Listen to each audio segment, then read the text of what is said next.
back and listening to the stories of CEOs, founders, entrepreneurs, and intrapreneurs. And today, as I like to say, we have another special guest. All right.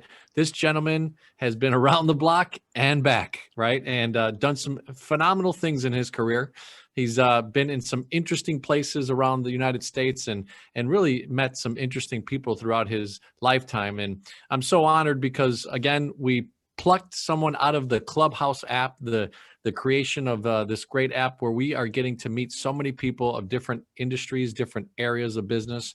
And Ori has been a phenomenal person to listen to about his wisdom, about what he's done and where he's come from. So Ori Spado, welcome to the Go for CEO channel. Thanks so much for coming on. Morning, John. Thank you. Awesome, brother. And by the way, community or new listeners, go ahead and subscribe to the channel and like this, interview. And by the way, also leave a message for Ori. He'll be interacting with the comments.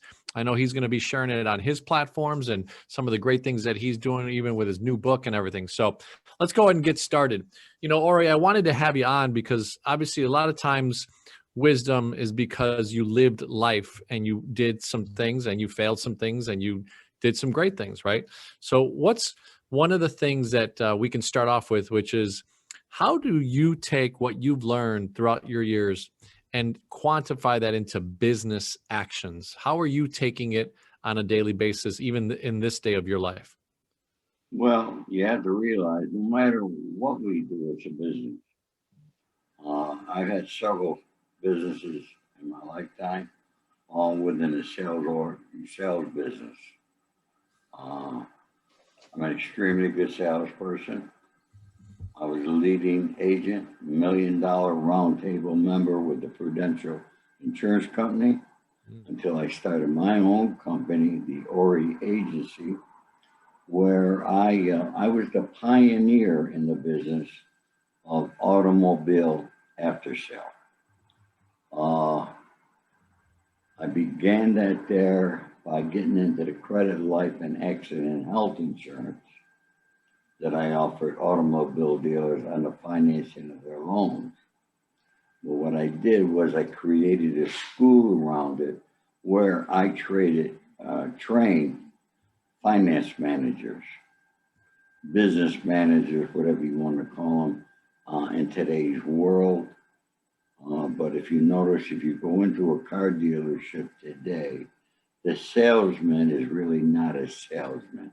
The guy who demos the car. He's just a car demo, but they call him salesman.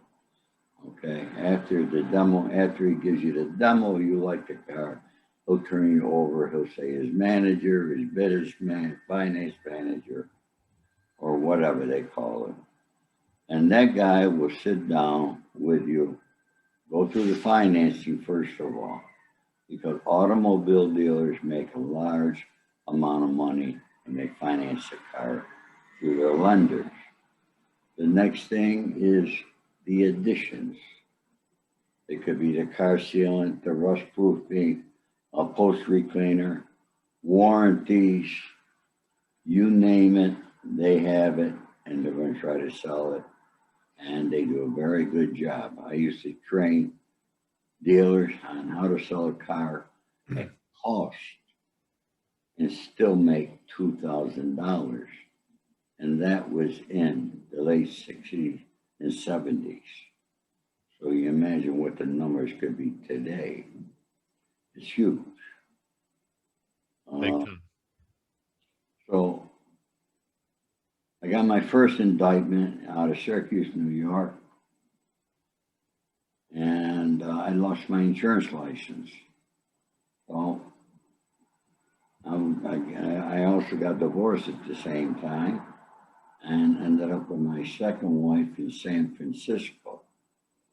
And I became very well known in San Francisco.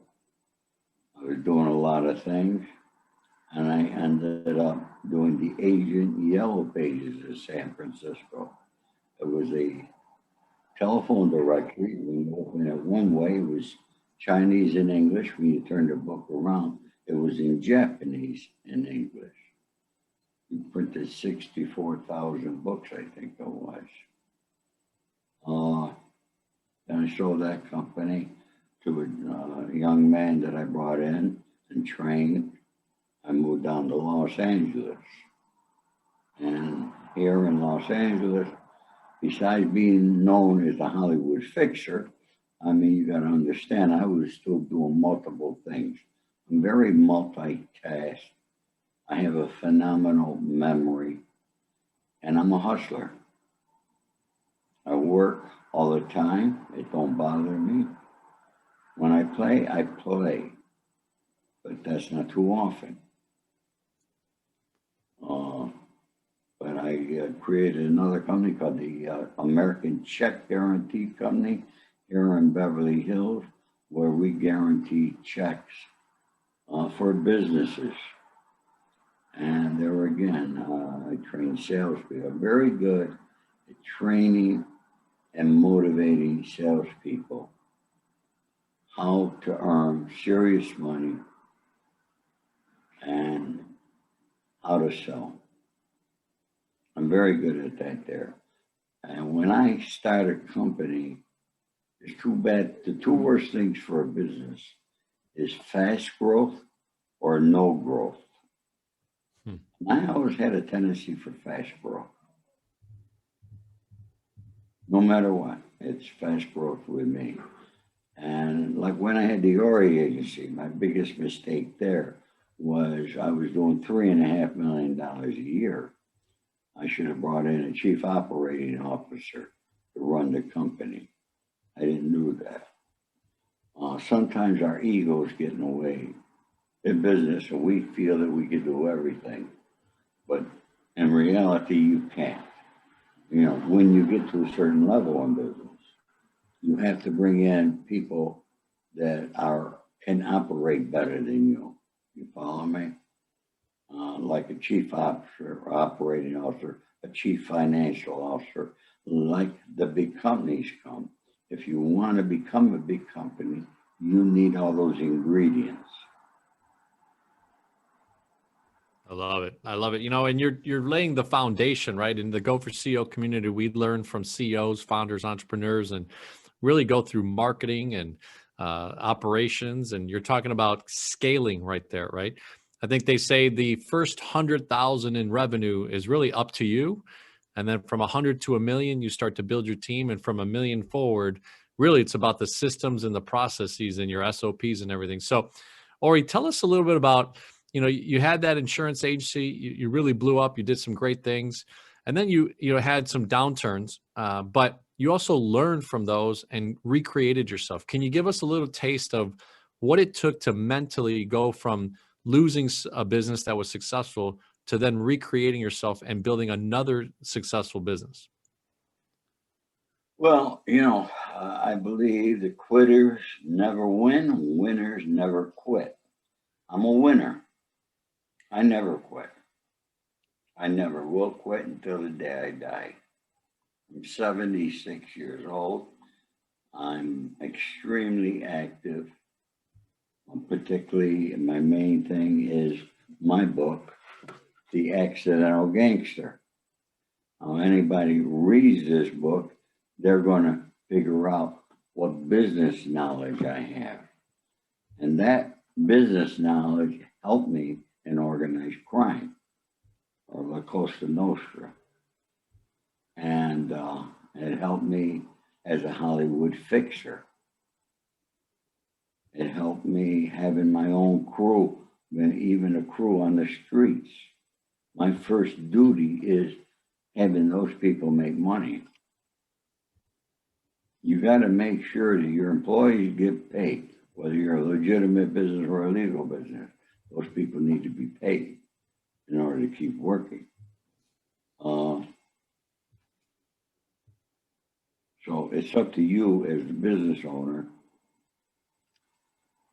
to keep doing that and creating a business that everybody's happy. You got to have a happy working environment, treat your employees properly, no matter what their functions are in your business.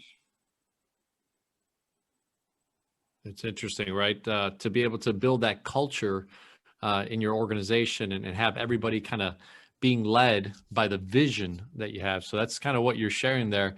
Let's go back to, you know, your philosophy of sales. I think that's a big, important part. You mentioned it. You're one of the best at it that's ever lived. I know there's some competitors out there that would like to say that they are good too, but what are 2 or 3 things that you could share when you're building a sales force that you saw that was valuable in building your businesses? Well, the first thing one is when you take your ad out of the paper for sales help, you're out of business. The training, I'll give you an example. Here in Los Angeles, when I came down from San Francisco, the Better Business Bureau had a yellow pages. They wanted me to run their sales organization. I opened their first office here in Los Angeles. But the first thing I did after we got the office was put the ad in the paper and then interview salespeople. And I had a shitload of people come in. And I would sit in my office, interview them, explain the job. Anybody that asked me for a salary, I would say, thank you, you're at the wrong place. Okay, I do not pay salaries. Anybody looking for a salary is not going to be a good salesperson because they're not aggressive enough, they're not secure enough in their abilities of what they might be able to do. And I would train, on average, I have a training class every week. I'd hire the people to come in for the training for a week. If I began with 15 people, by the end of the week, I probably have 8 left after the training. And then after the first 2 weeks in the field, I probably got 2 left. So I would have to do that every week. And it's a funny story. One of my best salesperson became a girl by the name of Sue Reed. I'll never forget this one because I'm interviewing one person after another. And Sue comes in, I interview her, she ends it all. All right, I said, thank you for your time. She leaves. I took her application, I threw her in the garbage. It's just what I did, throw her in the garbage. And I'll never forget, at the end of the day, my receptionist comes and says, there's a Sue Reed wants to see you. I said, who is she? What does she want? She said she was here. So I said, well, bring her in. She was on it. I said, do we know each other? She said, well, you interviewed me this morning. I said, oh, I don't remember. I said, what was your name? Sue Reed. I said, okay, hang on. And I go in my garbage and I pull out her application. She said, you threw it away? I said, yeah. She says, she says, I want to work for you. And she became my best salesperson that I had. You know why? She was not afraid to ask me questions. She was not afraid when she got in the field or was with a client to call me if she had a question. And I'm going to tell you, she called a lot. But she became the best salesperson and was making a couple grand a week in those days. So that's what happens. Some people become successful. Sales is not for everyone. You have to be a hustler. You have to want it. You have to want to earn money. And most importantly, you have to love what you're doing. No matter what it is in life, if you don't love what you're doing, you're not going to be happy. So if you're not happy doing it, you cannot do it. Interesting, right? Nowadays they call it, they have a new phrase called passion, right? Pursuing your passion, Yeah. you know, the love of what you do, right? And all that stuff. And it is interesting. I Was have there a, any, I have was a passion for the ladies, okay? But I love what I do. You know, I'm doing my social media. People call me up and ask me who I hired. I'm 76 years old. I'm probably the biggest idiot when it comes to technology that you will ever meet. But, you know, I'm fortunate and blessed that my son Anthony, I call him up and I got questions. He gets upset because he's told me a million times, but he's still, all right, Pops, this is what you're doing. Finally, since 1999, I've been doing this with him. And now he understands that I'm never going to get it. I have a mental block for technology. So now with what I'm doing and all the interviews that I've been doing for the past year and a half, I've done over 100 of them. Radio, podcasting, and print. And now with two ladies that I have, I call them Ori Angels. They're very well versed in their field. And now we're adding things to my website. There'll be a calendar. Somebody wants to interview me, they gotta go to my calendar. That should be up hopefully by Monday. And then they could set a time and a place through the website. Because it's impossible for me to be talking to everybody, remember everybody, and I write my interviews on a little notepad, okay? So, you know, it's, and there's so many other things happening. I've just been declared a best-selling author with the Los Angeles Tribune, okay? nice, congrats. You know, the average author in their lifetime will sell 250 books and make an average of $500. Well, I sold over 7,000 books and I make more money, you know, and particularly in the publishing, but I also own half a publishing company. So I'm also the publisher. Interesting. So look, you know, your business mind is still very, very sharp. And you've obviously done different areas of business, from insurance to yellow pages to sales coaching, right? And training, obviously, within your organizations and building up people. What are some thoughts on your side of right now, even how you're marketing yourself? What are some areas? Do you hire to the best talent to help you market? Do you have some tricks of the trade that you've been able to do as a personal brand now to be able to market yourself? I do not hire. Why don't I hire? Number one, because I could do a better job than the people that want me to pay them $1,100 a month, $700 a month, these fees, you know, for the social media, post me certain times, this and that. And everybody's got their own philosophy. Do it at this time of day, that time of day. You know what I mean? Okay. And you got to remember, these people that are doing that, I'm not the only person they're doing it for. They're doing it for other people. So how much time do they have? Well, I have the time. So I'll do my own social media until it becomes big enough that I do have to hire somebody. And when I do have to hire somebody, I'll hire somebody in-house to do it.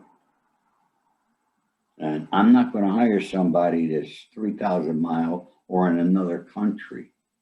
If I can't look in your eyes and I can't see you, then I can't tell who you are, what you really are. What a great point, right? And one of the real great ways to build a team is to have them close to you, right? They always say, keep your enemies close, right? And your friends close. Yeah, you know, that's on the streets, you know. Yeah. But it's a similar philosophy of keeping the teammates there, understanding the pulse, the culture, right? Understanding where they're at and how they're doing. So Really awesome stuff. Let's go into a little bit of, I know your book, The Accidental Gangster. I know that, part of the aura that's happening and how you're growing your, most recent fame or exposure to the market is obviously the background that you have in the organized crime side. But I really am not interested necessarily in the organized crime, which is an awesome story, but more how you see that people that get into organized crime or did used to get into organized crime could really become incredible entrepreneurs if they just flipped their intentions of the business model that they had. So could you share a little bit about that and that voyage? Well, you must understand something. La Cosa Nostra, and I will refer to it as I feel it was before the movie The Godfather came out. Okay, because that movie The Godfather changed it. And why did it change it? Because it glamorized the life. Before that, we had a saying: what happens in the shadows stays in the shadows. Well, everybody saw the movie The Godfather, they thought it was the glamorous life. It's not a glamorous life. You gotta hustle each and every day you wake up. The same as you guys doing legitimate business, but now you're doing illegal activities. And you're doing that normally, like with me, I was followed not just by the FBI, but I was followed by the gangster squad here in Los Angeles. It really exists. Everybody saw the movie with Sean Penn. They exist. There's no bullshit. Okay? And, how do you conduct your business being followed? And they're in every restaurant that I was in, and, breakfast, lunch, dinner, they were there. And how did I evade them and so forth? And I had my ways. I was good. I was a hustler. I treated that there the same way I did when I was selling insurance or anything else. And I was successful at it. A lot of people come to me, other gangsters. You got to remember something. We also have a lot of legitimate businesses being a gangster. So, people need help. They need advice just the same way as everybody else in business. They might have the money to put up, but they don't know nothing about it. And that happens often. And I would give advice. My biggest thing was here in Hollywood, Los Angeles. I was fortunate that, I was far away from New York. Things could have been different if I was actually living in New York all those times. And who knows if I would even be here today.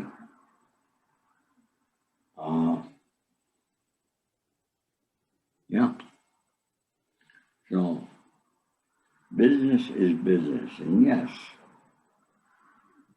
a lot of us could run major corporations.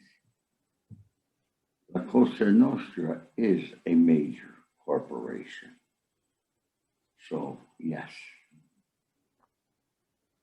A lot of ties.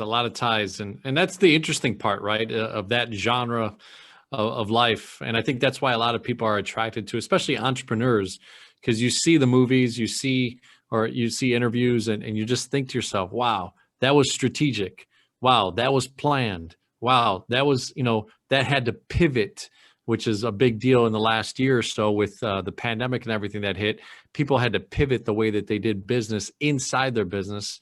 Yesterday, I was at a restaurant, one of my buddy's restaurants, and it's interesting because of the pandemic last year, how now, his restaurant wasn't full, but he's actually doing more revenue because he's increased his delivery business and all those types of things. So it's really interesting, the mind of how it works and how you have to, like you said, even in an environment where you're being watched, it's like, where are your competitors right now? What are they looking at? How do you market something and not allow them to really be ahead of your game and those types of things? So awesome stuff. People ask me, who's my competitor? I don't have any. Yeah, there's other gangsters out there that wrote books. All right. They're on podcasts. A lot got their own podcast. What are they talking about? Gangster, I did, and all that bullshit. Okay? I don't. I'm here, I want to help people. I want to make and give back to society, give back to the world, and help people out. That's what I'm doing. The other thing is, most of the others you see were all informants, every one of them almost. I'm probably, from what I think, the only one out there who was not an informant or ever was. So, and I'm not, I did it, I lived it, but it's not anything that I want to be part of. My friends from New York call me. I got their respect, but I let them know, hey, I have nothing to do with you guys. Nothing to do. And that's it. Well, kudos to you, Ori. I mean, it's been interesting to hear some of your stories of obviously that background, but even more interesting here to listen to that entrepreneur mind of yours. So one of the things that we do with the Go for CEO channel is we end up saying, hey, C in the CEO is for customer experience or client experience. E is for employee engagement. And O is for operational excellence. So as we wrap up here, Ori, I want to ask you, now you're more of a personal brand than an entity that's running, with employees and stuff like that. But throughout your years, what do you think was the thing that differentiated you when you think about the businesses that you run and your brand now to the client experience? Well, I'm an intelligent guy. I'm more intelligent in the aspect that I'm well read. I'm an avid reader. I always have been since I was a child, right now to this day. And you learn from reading. Know what's going on in the world. You need to know that there. Because, you got to have conversations and some people want to talk about it. I do not like to discuss politics or religion, which a lot of people are doing today. It's a big mistake. When I joined the U.S. Army in 1963, the first thing they told us, never discuss religion or politics. And once you get in a conversation about either one of those, you're going to have a problem. Because everybody has a different view. So avoid it. Just be nice, be genuine, be happy, and always have a smile on your face. And, love what you're doing. Okay, you say passion, have a passion for what you're doing. Whatever you want to call it, you got to love what you're doing. If you don't love what you're doing, look for something else. If you want to be an entrepreneur and you want to be successful and you want a business to grow, you got to love it and treat everybody and make everybody you can happy to make this world a better place. And you begin with yourself. And from there, you pass it down. You got to pass it along. It doesn't do good just for you to hold it. That's called greed. And greed and jealousy is why our prisons are full. No doubt. And incredible golden nuggets there. I hope that Go for CEO channel, if you just go back about 30 to 50 seconds there, Ori just dropped some incredible nuggets of how you should be able to think about your business and the client experience side of things. So let's go on to employee engagement. You mentioned a great gal, and having put her resume initially in the garbage, she came back and she worked for you. and started to become and became one of your best pupils per se. So employee engagement, what would it mean to you, or what did it mean to you as you ran businesses to engage your employees? Well, first thing, like I said, let's take another business, the Asian Yellow Pages, San Francisco. Offices were at 680 Beach Street. I had a telephone room, so I had salespeople on the telephone making appointments for my salespeople.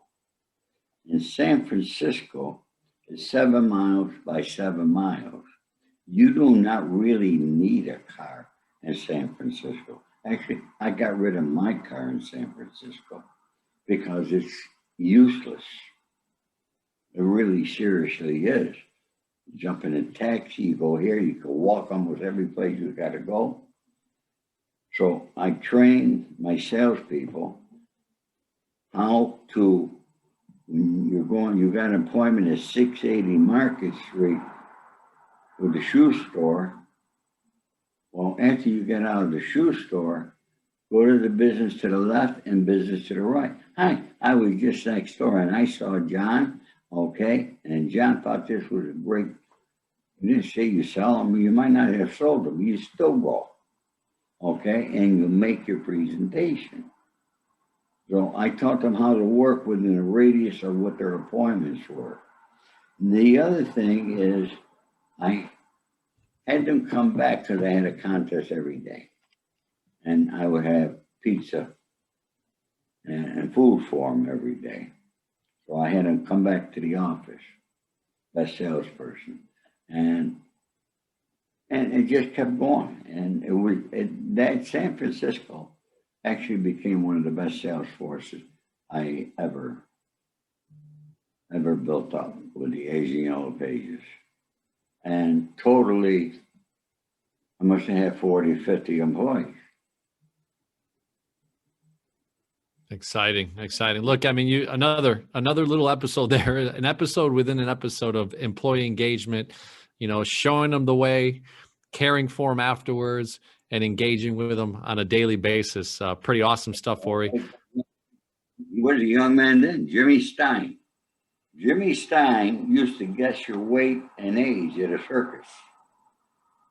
And he answered an ad and he came in. This was in San Francisco. He was actually from Los Angeles originally. And he got very interested.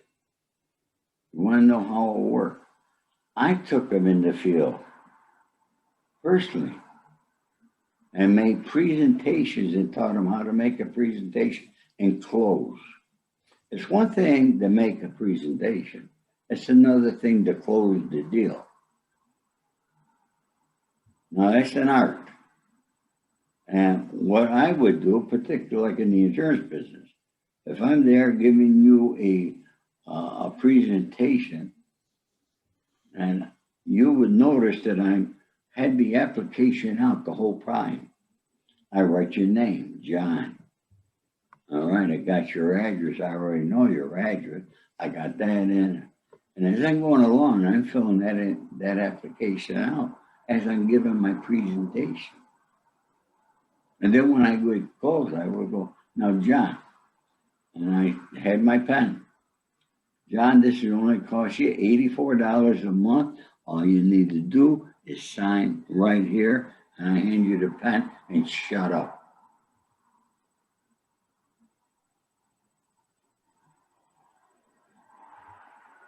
Shut up, because the first person that talks loses. I love it. It's one of those strategies, right, that I learned a long time ago, and it's definitely a powerful one, right? Especially that last sentence. It's the first person who says something loses, right? And ultimately they still feel like they win because they got something that was very good for them, right? But you were able to influence them. And so employee engagement, you answered there so well. The last one is operational excellence. Throughout the businesses that you had, Ori, what was maybe 30 seconds, a minute of the operations and how you looked at it? Or was it more about the people that you hired to create your operations? Well, look at operation excellence. That comes after you're knowledgeable and smart enough, and you have built your business up to the point that now you could afford to hire somebody, a COO or somebody, all right, that could keep the organization. You can continue doing what you're doing. You still own the business, but this guy is your chief operating officer, so he could keep each department functioning. I love it. Yeah, I mean, you need powerful people in powerful places to be able to keep scaling and operating your business correctly, right? So, well, Ori, it's been a pleasure. I know that, we're going to start seeing you in other places, and I'm very grateful that you gave me this time. It's been awesome to see you on Clubhouse, the app, and hear the stories that you have. And I think today the Go for CEO community is going to really learn a lot of the attributes of what it takes to really run a business and be cognizant of a traditional business to a branding business to the things that you did to write your own book and become a LA Times bestseller. So any last parting words that you want to instill into the community, or things that you'd like to promote over the next few months that are happening with you, Ori? Well, I would appreciate it if everybody go to my website, theaccidentalgangster.com, subscribe, review my website. Right now, these hard copy books, as I told everybody, we had a limited edition. We only printed 2,500. I only have a few left, so the price is quite high on these here. I've been selling them, but I only got maybe 6 or 7 left. So if they sell, they sell. If not, but we're taking pre-order for the soft cover book, which will be available to me for shipping out by June the 10th. So you can pre-order that book now. Anybody who pre-order, I will autograph for you. Anybody can buy. If you want an autograph copy, you need to buy through my website. The other thing, a new audio version is just coming out. Will be on my website hopefully by Monday. But you could buy it's at the publishing company, coastalwest.ca. They can go there, buy an audio copy. So we have the Kindle copy, it's up there on Amazon, and everything else will be on Amazon, Spotify, Barnes and Noble, it's all over. So, interesting. Awesome stuff, Ori. So everybody remember, what the mind can conceive and believe, you can achieve. This is Ori Spado. John, thank you very much for having me. God bless everybody. Take care. God bless. God bless. And thank you so much. And remember, Go for CEO community, like this episode, reach out to Ori, and I'll put some of that stuff, the accidentalgangster.com. And hey, smash the like button, because the more we get this out there, the more Ori can get more exposure, and we work together to be able to do big things. So thanks for coming back to the Go for CEO channel, and we'll talk